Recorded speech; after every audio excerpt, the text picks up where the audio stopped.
नमस्कार साथियों, वेदांत क्लासेज के डिजिटल प्लेटफॉर्म पर आपका हार्दिक स्वागत, अभिनंदन। साथियों, हम पशु परिचर भर्ती पार्ट बी के ऊपर चर्चा कर रहे हैं और उसमें आज अपना जो टॉपिक रहने वाला है वो ये रहने वाला है कि गोबर मूत्र का उचित निष्पादन। मतलब गोबर जो जो होते हैं पशुधन, उसके द्वारा जो मल मूत्र है, गोबर जिसे हम कहते हैं, उनका जो मूत्र है, उसका सही तरीके से निष्पादन कैसे किया जा सकता है, उसके ऊपर हम चर्चा करें। क्योंकि जानवर है, विद्यार्थियों चारा खाएंगे तो गोबर तो वो करेंगे। गोबर करेंगे, आसपास में अगर गंदगी रहेगी तो कई प्रकार के जीवाणु विकसित होंगे और उन जीवाणुओं से उन पशुओं को कई प्रकार की हानि हो सकती है। तो इन तमाम जानकारी होने के बाद में हम ऐसी गलती नहीं करेंगे, क्योंकि आप पशु परिचर की तैयारी कर रहे हैं। आने वाले समय में आपका इन सबसे पाला पड़ने वाला है, इन सबको आप फेस करोगे। तो इनकी आपको सामान्य जानकारी अभी होनी चाहिए। बाद में आपकी ट्रेनिंग होगी, बाद में सिखाया जाएगा, वो सब कुछ ठीक है। लेकिन अभी जब आपके 45 नंबर का इसका रोल है, तो 45 नंबर क्यों दिए गए इसमें, कुछ न कुछ तो सोच समझ कर विद्यार्थियों, जो परीक्षक होते हैं, जो एक्सपर्ट होते हैं, उन्होंने इसलिए इसमें 45 नंबर रखे गए हैं। कम से कम इन विद्यार्थियों को कुछ जानकारी पहले हो जाए, बाद में ट्रेनिंग के दौरान ज़्यादा जानकारी देने की इनको ज़रूरत नहीं पड़े। और ज़्यादातर विद्यार्थी ग्रामीण परिवेश के होते हैं, उनको तो पता रहता है, लेकिन शहर वालों को पता नहीं रहता है। अब देखो यहाँ का क्या दिखाई दे रहा है आपको, गोबर दिखाई दे रहा है। अब गोबर दिखाई दे रहा है तो शहर की किसी लड़की ने देख लिया, आए बेबी ये क्या है, ये ऐसे ऐसे ऐसे करने लग जाएगी वो। ठीक है, मैं किसी मतलब लड़की के लिए ऐसे नहीं बोलना चाहता, लेकिन ऐसा होता है। अमूमन हम देखते हैं ना, छी छी छी छी, क्या गोबर है, क्या गंवारों का काम करते हैं आप, ऐसे कई लोग बोलते हैं। तो विद्यार्थी जो भी अपना काम होता है उसको बड़ा दिल से करना चाहिए।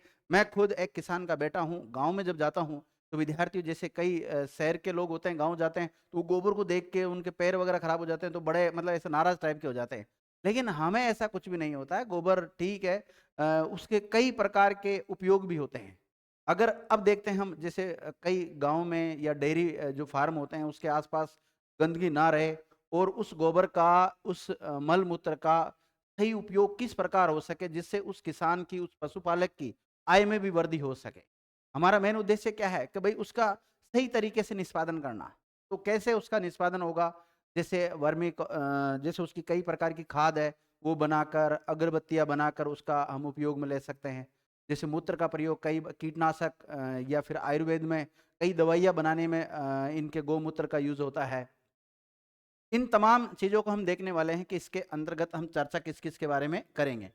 तो पहले तो जानते हैं, सबसे पहले सामान्य जानकारी लेंगे कि गौमूत्र वगैरह क्या होता है और इस गोबर के उपयोग क्या होते हैं, इनको हम देखेंगे। गोबर को प्रसंस्कारित करने वाली कुछ विधियाँ हैं, जैसे वर्मी कंपोस्ट विधि है और कंपोस्ट है, गो कास्ट है, गो के गोबर की कुछ लकड़ी नुमा संरचना बना ली जाती है।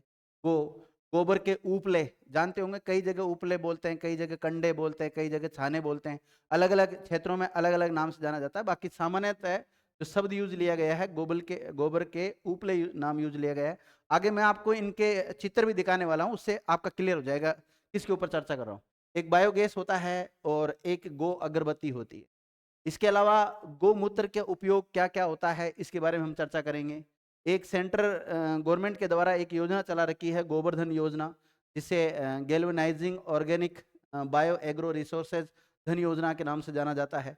तो वो योजना भी चला रखी है। उस योजना को कब चालू किया, किसने चालू किया, उसके तहत क्या फायदा मिलता है किसानों को, पशुपालकों को, इन सब तमाम बिंदुओं को हम आगे देखने वाले हैं।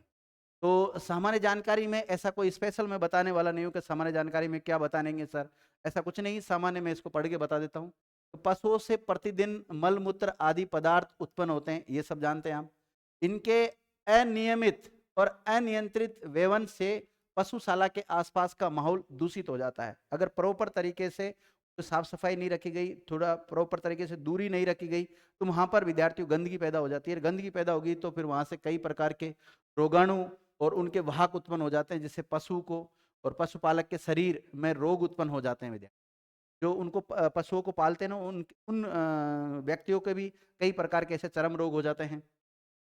इसलिए गोबर मूत्र का उचित निष्पादन करना आवश्यक है।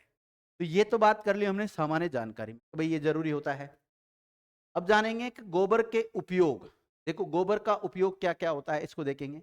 तो वर्तमान में गोबर को विभिन्न विधियों से प्रसंस्कृत कर उसके मूल्य संवर्धन के द्वारा पशुपालन अपनी आय में वृद्धि कर सकता है। मतलब सही तरीके से उसका संवर्धन किया जाए तो किसान या पशुपालक की जो आय है उसमें भी वृद्धि की जा सकती है। गोबर को प्रसंस्कारित करने की कुछ विधियां हैं जो मैं नीचे बता रहा हूं आपको कौन कौन सी विधियां हैं। हालांकि शॉर्ट में मैंने उनके बारे में आपसे चर्चा कर ली थी। सबसे पहले जो विधि है उसका नाम है वर्मी कंपोस्ट विधि। कौन सी है?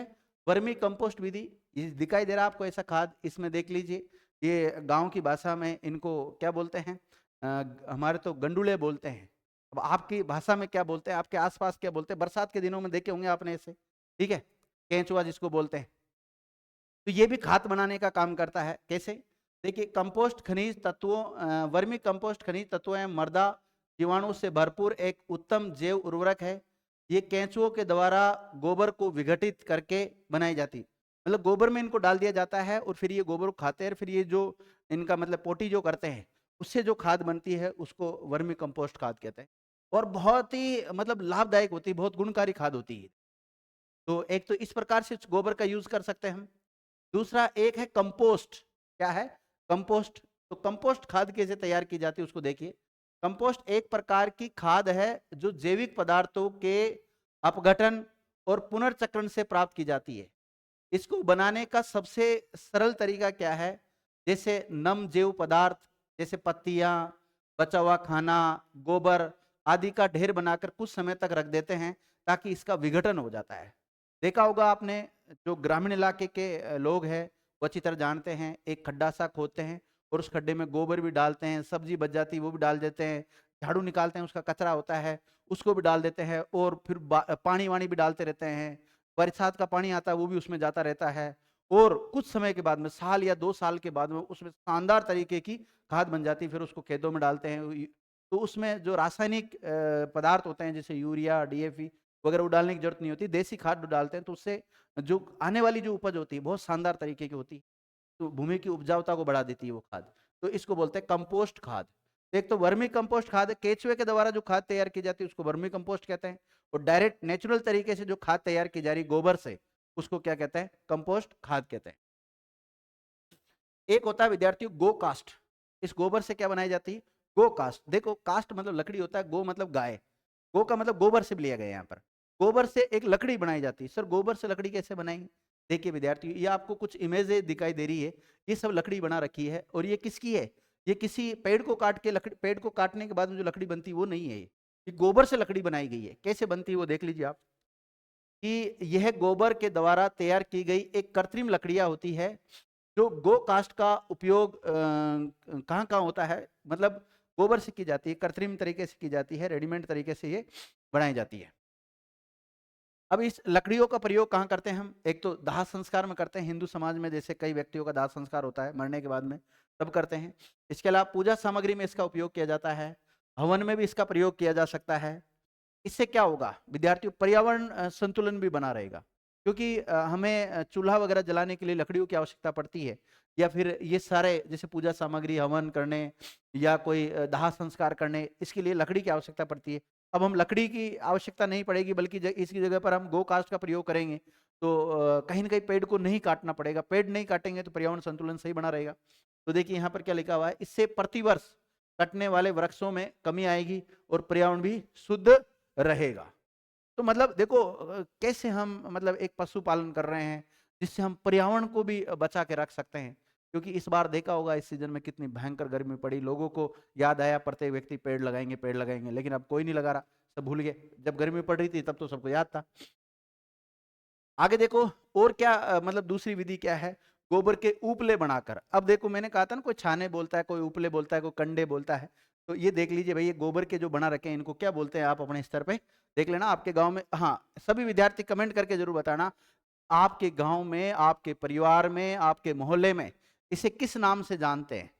गोबर के उपले ही बोलते हैं या अन्य नाम से जानते हैं? जिस नाम से भी जानते हैं कमेंट करके जरूर बताना विद्यार्थी, है ना। तो देखिए, गाय और भैंस के गोबर को हाथों से आकार देकर और धूप में सुखाकर तैयार किया जाता है। मतलब गोबर होता है उसको पानी वानी मिला कर उसको ऐसे रोटी बनाते हैं, वैसे बनाते हैं इसको, ठीक है, लेकिन मोटी मोटी बनाते हैं, फिर धूप में सुखा देते हैं, सूखने के बाद में एक जगह एकत्रित कर लेते हैं। और इसका उपयोग ग्रामीण क्षेत्रों में खाना बनाने में भी काम किया जाता है, लिया जाता है इनका। यज्ञ करने में काम लेते हैं, धार्मिक रीति रिवाजों में काम लेते हैं, हवन के दौरान भी इसका यूज होता है विद्यार्थियों, मतलब लकड़ी की जगह इसका प्रयोग कर लेते हैं। यह है विद्यार्थियों साइंटिफिक तरीके से बायोगैस के द्वारा भी गोबर का प्रयोग किया जाता है, उपयोग किया जाता है। कैसे? ये आपको एक प्लांट दिख रहा है विद्यार्थियों, इसमें मतलब बायोगैस बनाई जा रही है। बायोगैस कैसे बनती है? एक गैस ऑक्सीजन की, यह गैस ऑक्सीजन की अनुपस्थिति में पशुओं से प्राप्त गोबर को कम ताप पर डाइजेस्टर से चलाकर उत्पन्न की जाती है। ये गैस 75% मीथेन गैस होती है। बायोगैस में 75% कौन सी गैस होती है? मीथेन गैस होती है, जिसे सीएनजी में परिवर्तित कर उपयोग में ले सकते हैं। ग्रामीण क्षेत्र में इस गैस का उपयोग भोजन पकाने में काम लिया जाता है, साथ ही में ईंधन के रूप में भी इसका यूज लेते हैं, और प्रकाश की व्यवस्था करने में भी इसका यूज ले सकते हैं। तथा बायोगैस प्लांट से निकली जो स्लरी को सीधे या छाया में सुखाकर वर्मी कंपोस्ट बनाकर खाद के रूप में भी खेती में उपयोग किया जा सकता है। मतलब हमने जैसे गोबर डाली इस प्लांट में, तो हमने इससे प्रकाश मतलब लाइट के रूप में यूज ले लिया, खाना बनाने गैस के रूप में यूज ले लिया इसको, लेकिन बाद में जो कचरा बच जाता है उसको हम खाद के रूप में भी यूज ले सकते हैं, यानी खेती या खेतों में हम उसको यूज ले सकते हैं, फसल के और उर्वरक बनाने में किसी खेती को उसके लिए यूज ले सकते हैं। साथ ही में गोबर का हम गो अगरबत्ती बनाने में भी काम लेते हैं। ये दिखाई दे रहा है आपको, धार्मिक कार्य में हम अगरबत्तियां वगैरह जलाते हैं, तो इसमें इसको बनाने में भी इसका योगदान रहता है। जैसे इसके लिए गोबर के साथ लकड़ी का बुरादा डालते हैं, कपूर की गोली और जौ का आटा, इसका जौ का आटा मिलाकर मिश्रण तैयार किया जाता है, और जिसका उपयोग अगरबत्ती बनाने में करते हैं। अगरबत्ती आप जानते ही हैं, तो इसमें भी इसका उपयोग होता है। देखो विद्यार्थियों, कैसे हम मतलब उस गोबर का उपयोग कर सकते हैं। एक तो वैसे सड़ा रहता है, पड़ा रहता है। अब ये तो थे गोबर की बात, जो गाय भैंस वगैरह इनके लिए, इनके द्वारा जो पोटी की जाती है, गोबर किया जाता है उसका। अब आती है गोमूत्र, कि गोमूत्र का किस प्रकार से हम उपयोग कर सकते हैं। आपको दिखाई दे रहा है एक गाय है, ये महिला इसका जो मूत्र है इसको एकत्रित कर रही है। ऐसे कई पैकेट, कई आपको डिब्बे में बंद भी मिलेगा गोमूत्र। कई लोग कई बीमारी से पीड़ित होते हैं, वो गोमूत्र का सेवन करने से मतलब कई भी उनको रोग से मुक्त मिल जाती है। कई लोग देखे होंगे गोमूत्र के सहारे कभी खाना भी नहीं खाते, केवल गोमूत्र ही पीते हैं। ऐसा भी वीडियो आपने कई बार सोशल मीडिया पे देखा होगा, तो वो सच है। तो देखिए यहाँ थोड़ा क्या लिखा हुआ देखिए, विभिन्न औषधियों में इसका उपयोग किया जाता है। गोमूत्र का उपयोग औषधियों में, दवाइयों में किया जाता है। गोमूत्र से कीटनाशक बनाकर जैविक खेती में उपयोग करते हैं। इसके लिए 10 लीटर, देखो जब जैविक खेती की जाती है तो उसमें रासायनिक पदार्थों का यूज नहीं होता, तो उसमें गोमूत्र का छिड़काव होता है।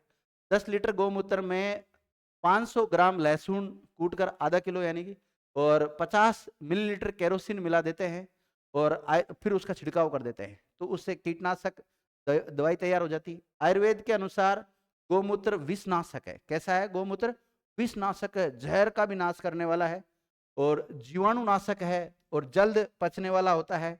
इसमें nitrogen, copper, phosphate, potassium, chloride और सोडियम पाया जाता है। मतलब गोमूत्र में देखो कौन कौन से वो पाए जाते हैं तत्व, nitrogen, copper, phosphate, potassium, chloride, sodium, ये सब पाए जाते हैं। प्रश्न यहाँ से क्या बन सकता है कि गोमूत्र में पाया जाता है या नहीं पाया जाता है विद्यार्थी? ये तो सारे गोमूत्र से रिलेटेड फैक्ट है।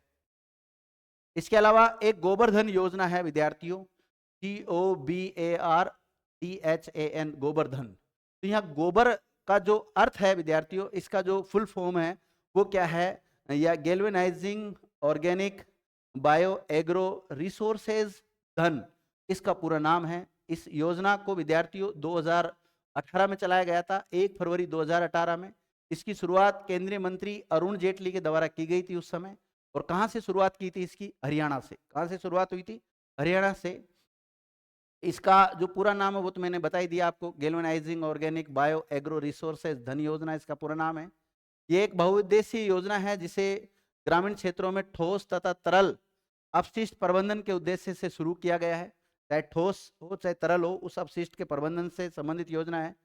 गोबरधन योजना का उद्देश्य गोबर कृषि अपशिष्ट तथा अन्य सभी जैविक कचरे का प्रभावी ढंग से प्रबंधन करके खाद बायोगैस बनाना, जिससे किसानों की आय में वृद्धि की जा सके। मतलब फाइनल उद्देश्य वही है कि किसानों की आय में किस प्रकार से वृद्धि की जा सकती है। एक मोटिवेशनल कोड है विद्यार्थियों, कि समझनी है जिंदगी तो पीछे देखो, और जीनी है जिंदगी तो आगे देखो। तो अगर विद्यार्थियों आप भी जिंदगी को केवल समझना चाहते हैं तो आपकी जो पीछे जिंदगी गुजर चुकी है उसको देखिए, अपना आप पता लग जाएगा। और वास्तव में अगर आप जिंद जीनी है जिंदगी तो आगे देखो, आगे के बारे में सोचो कि आगे आपको करना क्या है। यहाँ तक कि आप अपने वीडियो देखा उसके लिए बहुत बहुत धन्यवाद। थैंक